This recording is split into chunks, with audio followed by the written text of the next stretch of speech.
Embracing Diversity, a Journey Through Ableism. Welcome to this short video, or at least I hope it will be short. My name is Jenny, and I decided that for my final thesis, my final project for the Process Work School in Italy, I wanted to work on ableism. And while doing that, I encountered myself with the difficulties of creating a project that could be good enough in a sighted world and done by me, which wasn't really possible.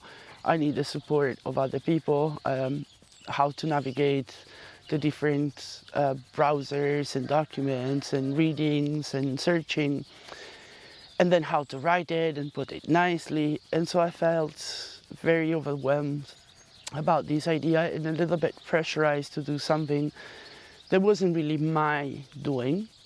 And so when I was talking to my different supervisors and teachers, and especially my supervisor for this final project, Pat Blackwood, what I realized was that once again I was trying to comply with the requirements of a world that doesn't fit my needs. And although for me it was very normal to respond to what the world was asking me, actually what was important was for me to be able to bring my needs and make things the way I really can do it and where I can really express myself. And so I felt that when I talk to people, when I give workshops, when I relate to people, when I am with people, is where I give the best, because my energy, because the way I relate things. And although it's very edgy for me, I decided to make this video and really kind of make a sign of resistance against these falling into ableist patterns. And so in this video I would like to kind of touch different parts. One is my personal story, so how I lived my life as a person with lack of sight, and how I learned about ableism, what it meant for me then, what helped me. So in this sense, process work, as we are also working with the final project on process work, and I also prepared a toolkit for facilitators to accompany processes where people with or without disability, carrying one or another diversity, can actually find a way to listen to each other, to touch deeply into vulnerability in order to find the power that lies behind it. And so here I go. As I said, my name is Jenny. I'm Italian, and I lost my sight at the age of 2 in a car accident. I don't remember anything before the accident, but I do remember coming home from the hospital, which also is not something that is part of my memory. But the first memory I have is to bump into a wall and find a little plant on the floor. It had long leaves, I still remember it. And it was kind of on a corner between 2 different doors. So that became for me fast a point of references. So it wasn't just an obstacle in my way, it became something that would help me navigating this new world where I had to renew my senses somehow. Of course, you can imagine a child that loses the sight in a car accident. I also lost my mom in that accident, and people were very worried. Don't do this, don't do that, you might bang your head, you don't see, this is not possible. And there was a part of me that was suffering and getting angry, and I was just like, people are bad. And I remember saying this, and it was just like, I need to do this. And so when people weren't around, when the adults weren't around, I was trying to do whatever for me was meaningful in that moment. Of course, sometimes I created little troubles, I broke things, but it was my way to say this is where I can get. And actually, if someone supports me then I can go even further. I remember at the age of 4, my brothers, my cousins, all my friends were riding their bicycles and I couldn't. And I remember my dad helping me to learn how to ride a bicycle, taking off the back wheels, the side wheels, sorry, and learning to ride my bicycle through vineyards and going up and down and falling down and banging into a tree. But it was so freeing, feeling that I could do something. It wasn't just like you cannot because you cannot see.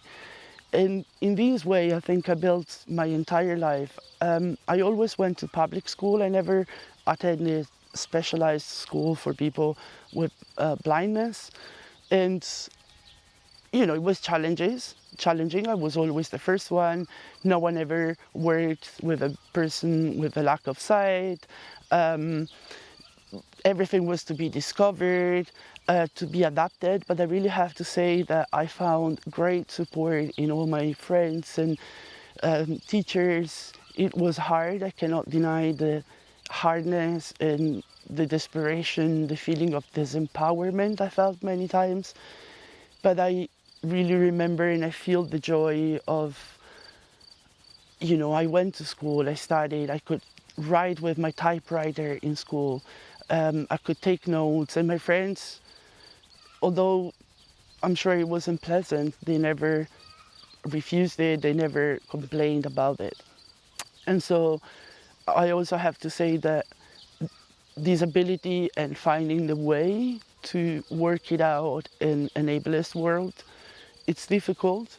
But again, when there is a network behind, when there are people willing to put their privileges, their options, their different possibilities in service, it becomes something that you can navigate and you can also feel good about it, or just like feeling good about your life and feeling that, yes, you can achieve those things because you have the abilities, you have the knowledge or the strength.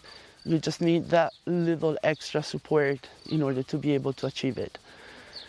Of course, it wasn't easy to go to school and learning, as I said, to do things the way others do it, like now, writing my final project. Do I write it? Do I not?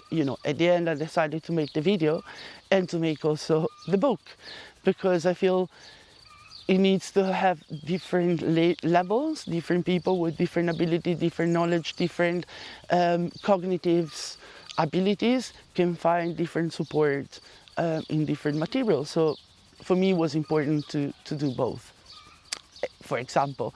So I always pushed myself that little extra, and I love it. Yet I have to say that sometimes it becomes very difficult and also painful, because the impacts are on a daily basis. You have to explain people, to tell them, to show them, once again, bring out your vulnerability, and you're not always ready.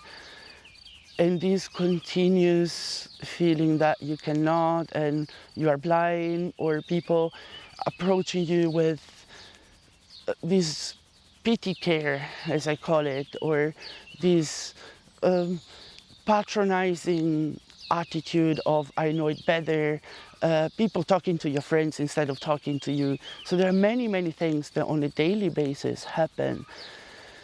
They kind of reinforce this sense of I'm not good enough, and I'm very glad that I have this other part in me that says, but I still fight to understand how good I am, or how much I can push myself, or how many things I can do. In all of these, of course, I met other friends, other people, other children that were carrying other disabilities. And for me, it was always touching. I actually remember, touching the wooden leg of a friend that was 5 and already had a big surgery. Another girl that couldn't move and couldn't speak and couldn't see. And how I could relate with them anyways, and how their family or their support system were around them. Still, although there was lots of love, still now when I see it, when I think back and when I think back about my own life, I know that we were kind of either believed incapable of things or we needed extra care. So there was always this kind of attitude and education that made us feel somewhat dependent, somewhat also a weight, at least this is for me, for others. When I was asking something with certain people and in certain environments, there was this feeling of, once again, oh, I have to bring you, or I have to support you. So these kind of perceptions sometimes really push you back, makes you feel even more marginalized, excluded, a weight for society. And so I remember all these kind of feelings, and I'm glad that today I'm trying to bring these voice and try to make people more aware of what can be believed in the side of the world of relationships. But I also felt always the need of doing something bigger. For some reason, my drive, my spirit pushes me to work for different topics and different issues. So I created a street children organization because I really wanted to support children with less economic, educational rights, everything conditions could actually be empowered and create their own life, be those who really handled and created the life. I worked then with the European Eco-Village Network as coordinator of the network. And there again, I felt the importance of not just taking care of individuals, but actually going beyond. We are more than just that. We are part of a system. We are part of a universe. And so if you realize that, then your attitude shifts. It's not just on one individual, on one person, on one need, but you kind of move in harmony with the entire system. And this means to put attention to care, and care in every form, in the way we care about the land, in the way we care about the resources of our planet, in the way we care about the relationship we build with our family, our neighbors, our friends, our organizations, and the care we also put in the small daily actions. So shifting the attention again from this production-driven energy where we have to be good, we have to produce, we have to make something extra, to the we just have to care. And this is also very important. If you think about all the work that families or mothers or anyone does towards like people who need extra support, like babies, like elder people, all that type of job, or even the cleaning the house, often it's not accounted as something that produces physically, economically something, but it actually produces and reproduces a system where people can actually live in harmony, can feel part of, belonging to, can express themselves. So this attention really supported me in building even stronger this idea that yes, we can do something. Yes, there are things that can change. And yes, even though I don't see, even though I'm a woman, even though my economical situation is not the most rewarding, I still can have an input in this world. I can still bring something more. And so I decided then to study facilitation, to actually live consciously the idea of community. I'm a person that always created community around herself. I always felt the need, the desire. to be with others. And there is a part that, of course, has to do with me not being able to see. And so needing that extra support and understanding that if I want to do something with you, I need to understand when you are available for that. I need to respect your needs. I need to synchronize my rhythm with yours. So I really learned about collaborating together. And when I was in university, I always create community and friends around, and throughout my entire life until the moment I really decided to experiment with community, but also with this part of working on our social development, from how we relate to each other, the communication, how we make inclusive and participatory decisions. What does it mean to make a good decision for everyone? And so in this sense, I really feel like bringing in now my voice as a person who experiences a minority, who experiences marginalization becomes important. And I discover this ableism concept, or exactly like working with process work, working with communities, getting in touch with other minorities. And I started feeling the importance of saying, okay, so we want to have an equal world. We are talking about creating equality. But in order to do that, there is something that each of us need to do, is kind of becoming aware of our options, our possibilities, and somehow putting them in service of others, of the entire system. And so I started studying and looking into all different theories, and from there became also this desire and need to create this video and to create this piece of work.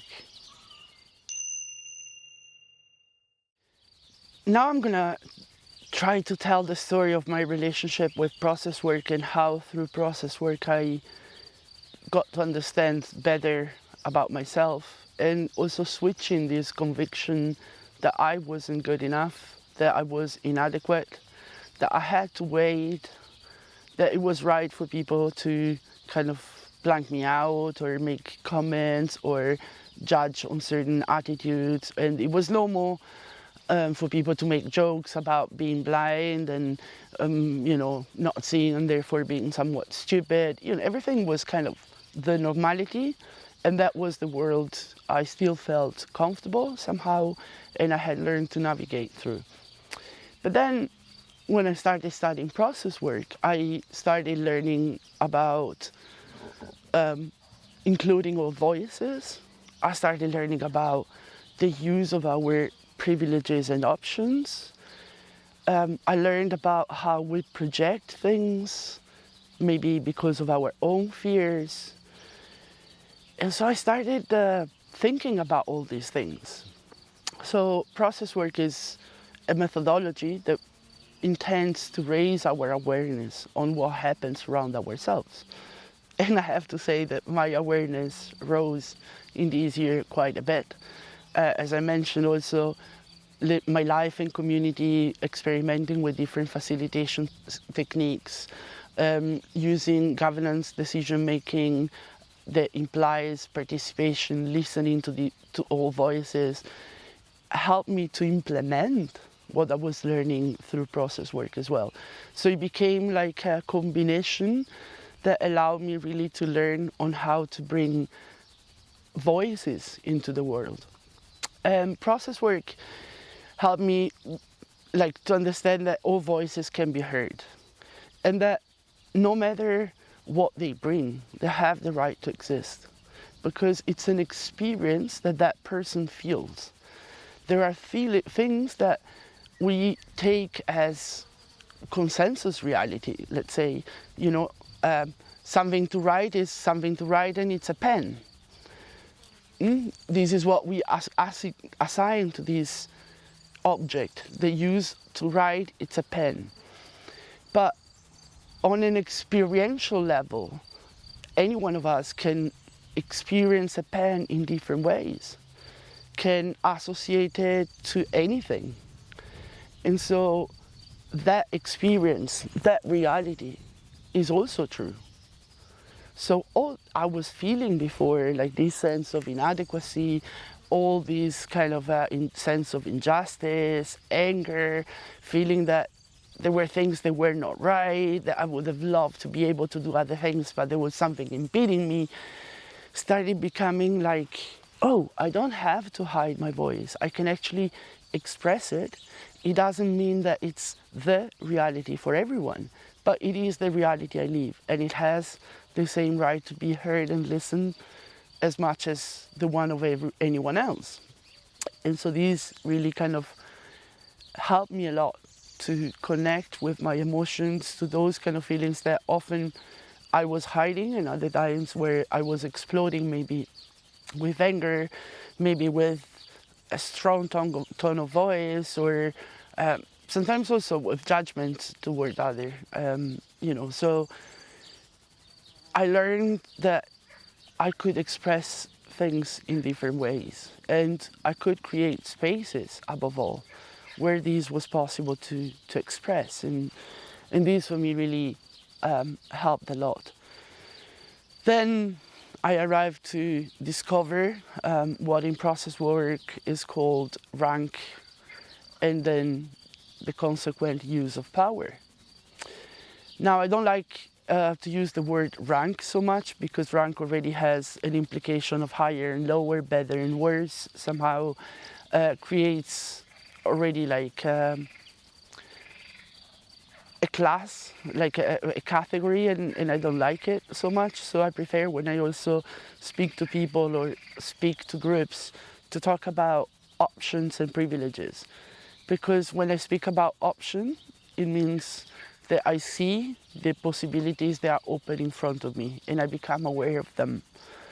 And I realize that depending on how many of these possibilities I have, these options I have also more option to choose right, to choose informed, to move in different ways, to take action with more easiness.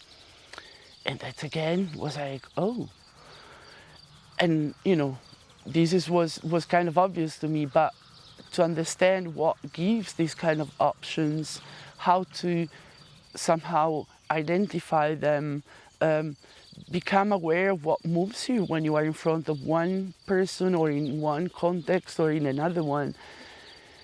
And so experimenting this use of privileges, and becoming aware that many of these privileges come from a social kind of system where you are ingrained. Others are just given to you by nature, by the society where you are in, and others you have to kind of work them out for yourselves.